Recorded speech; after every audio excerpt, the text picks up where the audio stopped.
You know that feeling, right? Where the technology you use every day feels like a complete black box? Well, what if there's a simple, hands-on way to start prying it open? Welcome to the Explainer. All right, let's kick things off with a scenario that, yeah, it probably gives you a little bit of anxiety just thinking about it. That moment of pure tech-induced panic. So, a friend of the physicist Nadya Mason had this exact nightmare. And yeah, the details are kind of gross, but the real story here is her reaction. Just total, absolute panic. Her phone wasn't just a gadget, it was an essential tool. But how it actually worked? A complete and total mystery. And that feeling, right there, is really what we're digging into today.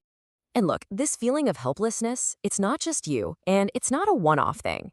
It points to this huge disconnect between us and the tech that, let's be honest, runs our lives now. We depend on it for everything, but at the same time, we're completely alienated from it. I mean, just think about your own phone for a second. A recent survey found that a staggering 80%, 80, of smartphone users have never, not once, even replaced their phone's battery. But here's the part that really gets me. A full quarter of those people didn't even know it was possible. That's how much of a sealed-off, mysterious object our own device has become to us. And this feeling of alienation, it has some, well, pretty wild consequences. There was this one study that found something that honestly sounds like a punchline, but it's not. We are now, as a society, more afraid of technology than we are of death. I mean, let that sink in. That helplessness is a really powerful feeling. Okay, so how do we fight this? How do we start to bridge that gap and stop feeling so completely powerless? Well, the answer, it turns out, is to stop just thinking about it and to start doing something. The solution? It's actually to get our hands dirty. It's all about re-engaging that natural curiosity we all have through simple, hands-on experiments. It's about, putting the human back into the technology all around us. And listen, when I say experiment, don't picture some scientist in a white lab coat. At its core, an experiment is just a way to test an idea.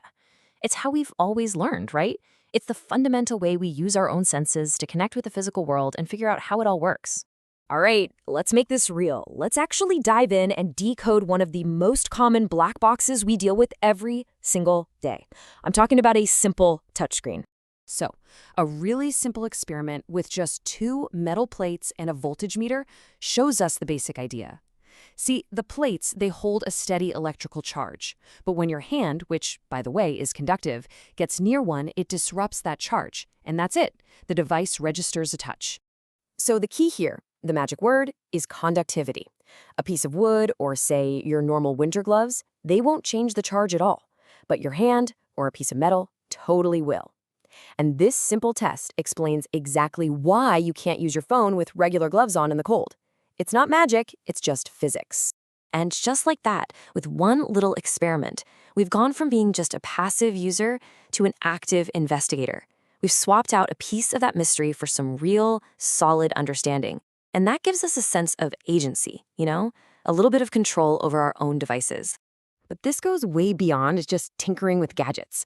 This whole process of hands-on physical discovery, it has a really profound impact on our brains and even our sense of well-being. And there's a ton of research to back this up. We know that using your hands in a focused way actually promotes well-being. It's been proven to boost understanding and memory, and it literally activates more parts of your brain than just passively reading or watching something.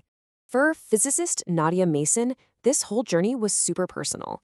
It actually started way back when she was a kid, and her grandmother gave her let's just say a very unusual diagnosis. She actually had to go look it up. A solipsist, it's someone who feels so disconnected from the world around them that they start to believe they are the only thing that's actually real. And as she put it, whose grandmother calls them that? But the thing is, it was kind of true. She did feel disconnected. The big revelation for her came years later, in a college physics class. That's when she realized the physical world wasn't just some idea in her head. It was a real, tangible system that could be tested and measured and understood. For her, that was the way back in.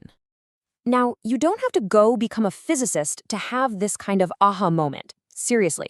These opportunities for experimentation and discovery, they're hiding in plain sight all around us.